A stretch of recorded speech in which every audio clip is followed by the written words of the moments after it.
All right, the internet is no stranger to the sharing of controversial video, but as new tools and new players come into the fold, the power of these tools is becoming a driving force for opening the public eye to injustice as it happens in real time. Joining us to talk all about this is Charles Pulliam-Moore, news writer at Fusion. How's it going, Charles? I'm good. How are you, Jason? I'm doing all right. It's great to get you here today. I think we had you on a couple of weeks ago, so we're having you on regularly, but I love it because you're super smart.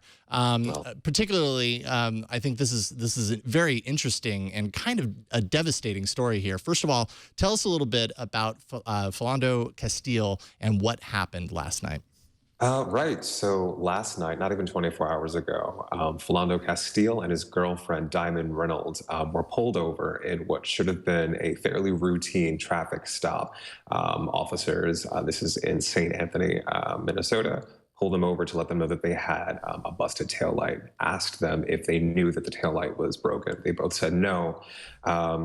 When the police officer asked Castile for his license and registration, Castile made a point of letting the officer know that he was carrying a handgun, but that it was licensed.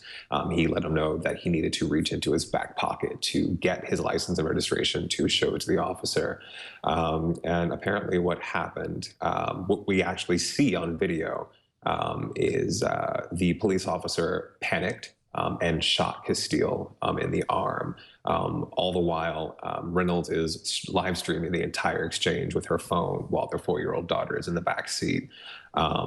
Within the next couple of hours, Castile was dead. He died of his injuries. Reynolds was brought in for questioning and held for a number of hours. And basically the entire internet its heart broke because, this is happening just hours after Alton Sterling was shot and killed by police down in Louisiana. Again, another instance of footage of the entire altercation being uploaded to the internet. Yeah, I mean, the video it's heartbreaking to watch. Obviously, we're not going to show it on the show here, but you can find it. It's out there if you want to kind of see how the event transpired. It's like 10 minutes long.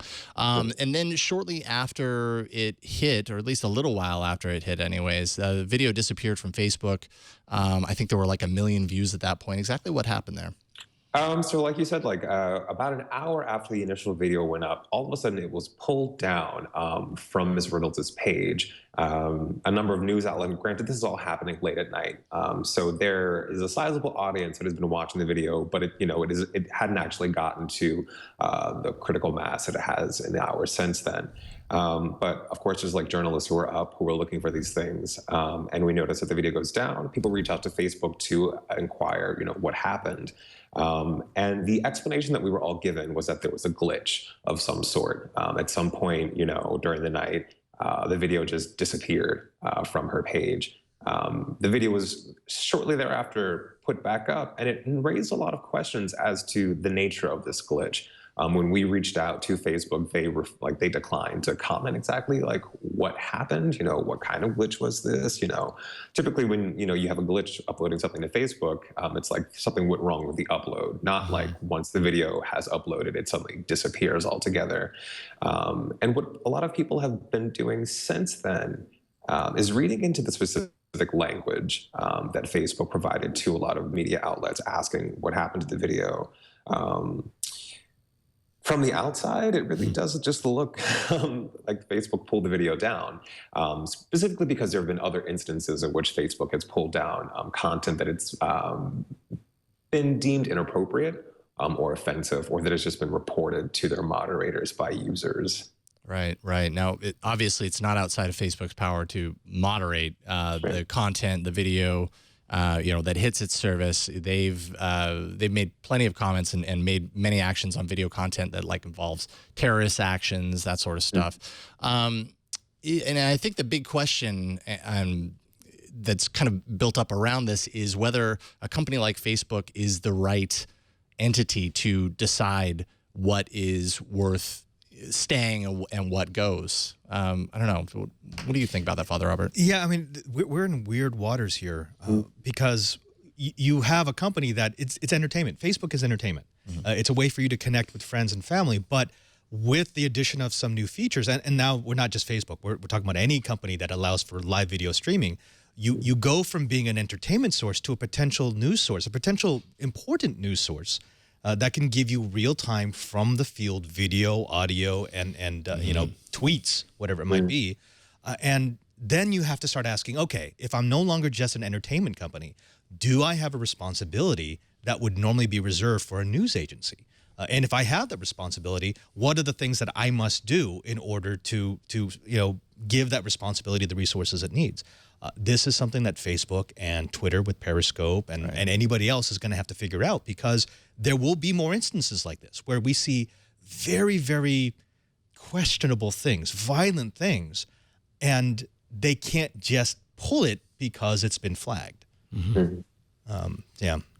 But I mean, it's still, I'm still kind of caught on the heartbreak, because it is a very, very disturbing video. Yeah. It's interesting that you bring up Periscope, because a lot of people have viewed Facebook Live as a direct competitor to Periscope. But one of the things that Twitter has made a point of doing is keeping Periscope's functionality distinct from Twitter, right? So that the experience that you get while you're on Periscope is very sort of cut and dry. What you were using the service specifically so that you can see what is basically unedited raw footage directly from people, whereas Facebook has made the executive decision to make Facebook Live a part of the core Facebook experience. And it's like you said, Father Robert, people look to Facebook not just for news, but for entertainment and for laughs. And when you decide to bring something like live video streaming, you know, into the heart of your product, where people, you know, think, like a lot of people think of Facebook as the front page of the internet, you have to sort of weigh whether or not it's worth exposing people to potentially violent, disturbing, or just like emotionally distressing content. Is there, I mean, there's probably no easy way, but I mean, there's no doubt there's value. There's something good about the fact that, like, citizen journalism has gone from, let's say, news organizations holding the keys to whether a particular video that was, you know, shot by someone who happened to witness something is shown to the public. It's gone from that into the hands of the people themselves to say, I feel that it's important to put this out there right now and to make sure people see it. And in the case of live, like, there's no intermediary there, right? Like, instead of me posting a recorded video, like, I'm going live now and it's out there and it's going to be seen by somebody. So there's inherent, I think, good in that from a social justice standpoint. Is there a way for Facebook to take the good that comes from that and, you know, turn this into some sort of a positive for the bottom line as a business? Because there's also a lot of risk that I think for a company like Facebook, you know, to kind of enter into those waters.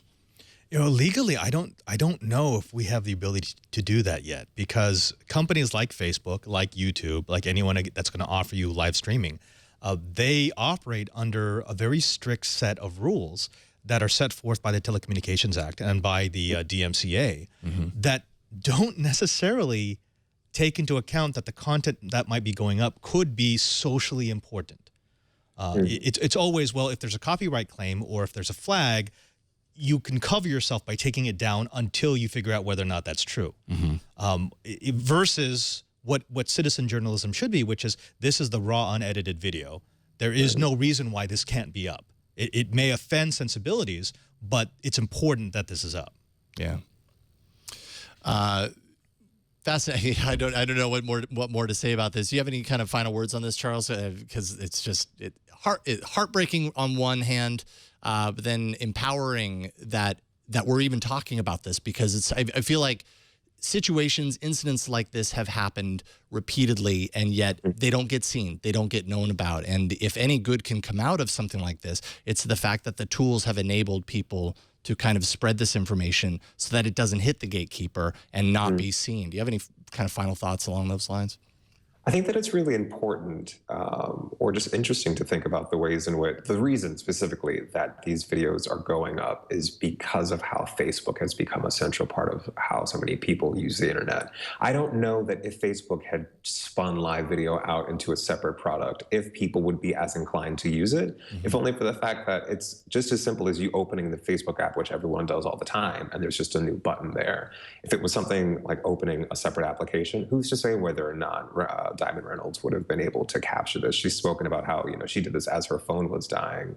To the question as to whether or not I think Facebook is in the right for having pulled down the content for it being just so visceral to watch.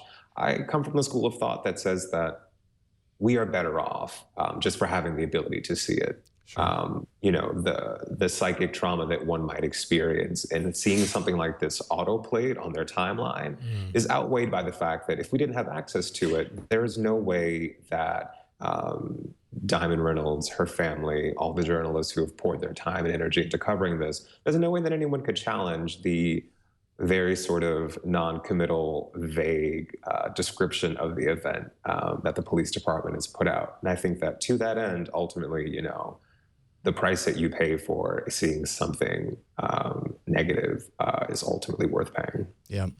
Charles, I've got a question. There is another aspect to this story, which is definitely technology related. And that is, and again, I'm not saying this is not a conspiracy, but her phone actually was confiscated by the police. And they knew she was recording. I don't think they knew that it was live broadcasting to Facebook. That's a good point. Which that's huge, because when you think about it, the difference between releasing a video a week or 2 weeks after an event and having the video go out right away, it's huge.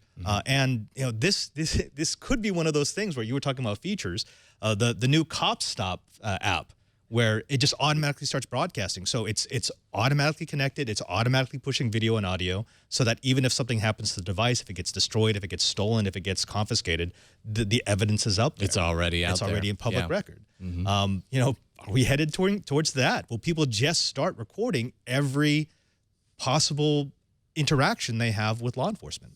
I mean, I think it's interesting to look at. There's been a trend for the past couple of years of people who are crossing the border just having dash cams at the ready, just in case something goes wrong, particularly when you're dealing with Border Patrol guards who don't actually have any power but sort of feel as if they are entitled to be hostile and aggressive towards people. There's a very vibrant community of people who have uploaded just, you know, countless of videos of racist Border Patrol people being racist on camera, right? That's great. If we could just backtrack to Alton Sterling, who shot in Louisiana, the two officers involved in that shooting are given 30 days before they are officially questioned, investigated about that shooting. That's 30 days in which the police department has time to get its stories together. Over the course of that month, who knows, just how much information is lost. But that being said, the video is out there. Everyone sort of sees a man being pinned down by two police officers and then shot point blank in the head.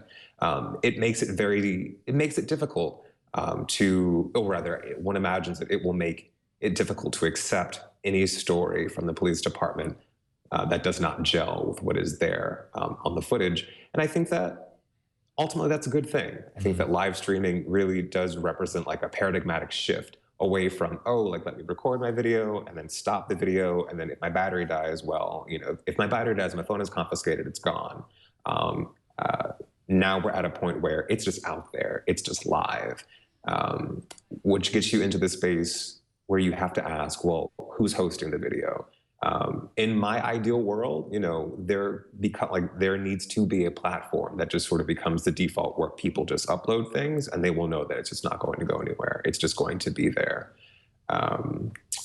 Who knows? Like maybe there's an idea there to be had. Yeah, although the multiple kind of platform approach is not a bad thing either, because when you have everything going into one place, that makes it easier to know what, if your goal is to suppress or to target, you know where to go. It's just all in that one single place. At least now we have these multiple different avenues. And, what was it? Just a couple of weeks ago, C-SPAN, their stream goes down. They pull out their phones, and I think they tried Periscope, and then they did a little bit of Facebook Live, whatever works, to get it out there and make sure that your voice isn't completely lost in the process. I will say that I live in San Francisco, and this is actually coming to a head in San Francisco because the police are trying to negotiate that their officers get to see any tape, any film before they make their statement. And people are saying, wait a minute, that's weird. Shouldn't we at least get a first reaction from them before they try to explain something that might not gel with their story? And I actually do support law enforcement. I have several members of my family who are police officers. But if these tragedies can do anything, I'm hoping that it will tell our audience that no matter what city you live in, there is a policy of a police accountability. It's mandated. So find that. Find what the police are required to do, what they're required to disclose. And if you disagree with any of that, they have regular meetings about comments. So, you know, I'm hoping that this is not one of these things where, oh, this is horrible, this is a tragedy, those videos were terrible and they sparked emotions in us, and then we forget it in a week and we just go back to the default. Let this be the one where we start saying, okay, you know what? I want to support my police by holding them accountable, by making sure that the good officers are rewarded for doing their job well. Sure. Right. Yeah. Yep.